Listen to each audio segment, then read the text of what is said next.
Holy smokers, folks. This ain't no jokers. So I want to talk real quick about the SEC and the news that just came out because this news is actually very serious. You guys know my channel is mostly centered around helping investors who got absolutely destroyed and tricked in 2021 because many investors were new, right? Well, the SEC is kind of stepping in on that too, because one thing that we know is 2021 was the year of the SPACs. SPACs absolutely went to the moon, right? Well, the SEC is finally cracking down on that. Now, a lot of people will argue, including myself, that they should have done that a very long time ago, like during the time when investors were getting screwed over. But anyway, neither here nor there. Let me break down a little bit of what the SEC is doing. And there's one specific thing that I want to focus on. So the news just came out that the SEC will soon be cracking down on blank check companies. We know them as SPACs. And this would allow investors to sue SPACs over inaccurate forecasts and projections. We got to talk about that subject alone right there, because for most of you guys who know, I am invested in Arrival stock. Arrival is a company that makes up less than 5% of my portfolio. It is my gamble position. But I have to be honest, Arrival does seem to be one of those companies that fall in that line, because Arrival had insane predictions and projections when they first came as a SPAC.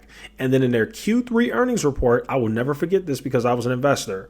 Arrival went from about $17, $14, whatever it was at. It was in the teens, all the way down to where it is now at about $3. I think it's at $4 now, but it went all the way down to $3 a share. And it was a slow bleed. And it was all because of those Q3 earnings where they specifically said all of the projections that we gave basically back when we were a SPAC, you can forget about it. That is literally what they said. They said you can no longer rely on our previous projections for us as a SPAC that we had when we were a SPAC. And not only that, but going forward, we're not going forward. 2021, we are not even going to manufacture any cars or get them out like we said we would.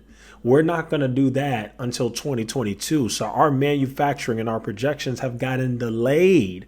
So it just really made me think of Arrival, because I'm like, holy cow, this is kind of what happened to Arrival. But also, they're not the only company. The SEC is also going after a bunch of EV companies. I think I saw Canoe on there. So I think you've got Canoe, you've got some other company I've never heard of, and then you have Lucid Motors. Yes, they are going after Lucid Motors.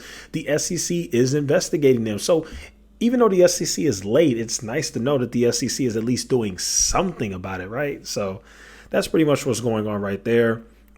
And one thing that I do like is that it will allow investors to sue them. And honestly, I think it's a little bit too late.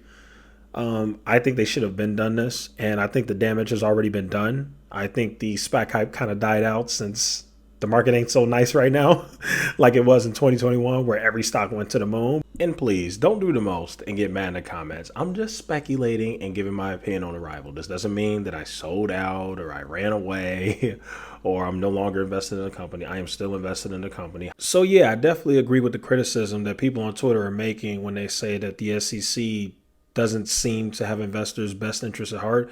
I'm not going to go that far, but I understand why people feel that way, because honestly, you saw in 2021, especially at the beginning of the year, where all these SPACs were taking advantage of new investors, and there were all these insane hype rallies. And by the time the year kind of ended, a lot of people lost money on all of these SPACs. I mean, if you just look at the price of most of these SPACs, they're nowhere near the height that they were. Look at Lucid, look at even Arrival, look at even like a Matterport. I don't know. There's so many freaking SPACs. SoFi, there're just so many SPACs that got absolutely demolished. And I'm not grouping all of these SPACs together, but a lot of them had insane projections when they when they were first SPACs, and then when they merged, all of a sudden they start to scale back, start to change those projections a little bit. And that was wrong, because it tricked a lot of investors, and a lot of people lost money in the SPAC movement. It was really unfortunate. So those are my thoughts on the whole SPAC thing. And I looked on YouTube. I noticed nobody was really covering it. So I decided that I'll go ahead and talk about it a little bit. And yeah, it's very surprising. I mean, hopefully we get more regulation to come in the future and things like that, because 2021 was a crazy year and a lot of people took huge advantage on retail investors. I'm really hoping the SEC comes out and starts to regulate the financial advice space a little bit, because that space has gotten out of hand, in my personal opinion. I think a lot of investors have lost money because of these gurus who are quote unquote not giving financial advice, even though it is financial advice. And it's a bunch of new investors who have these huge followings who don't know anything about stocks themselves. So I'm really hoping the SEC cracks down on them too. And also, you guys got to keep this in mind too. There are a lot of YouTubers that tell you to buy a stock and they're not even invested in it. They're just getting paid by another company to do it. And I really hope that the SEC cracks down on that too, because we saw a lot of that in 2021. All these crappy, horrible, trash penny stocks that were paying these YouTubers with big followings to pump them. And half the time, these YouTubers don't even own a stock because they know it's trash. It's the most saddest thing in the world, but those are the things that you saw. So there you guys have it. Those are my thoughts on the whole SEC thing. Thank you guys so much for watching. Feel free to like, share, and subscribe, and I will see you in the next one.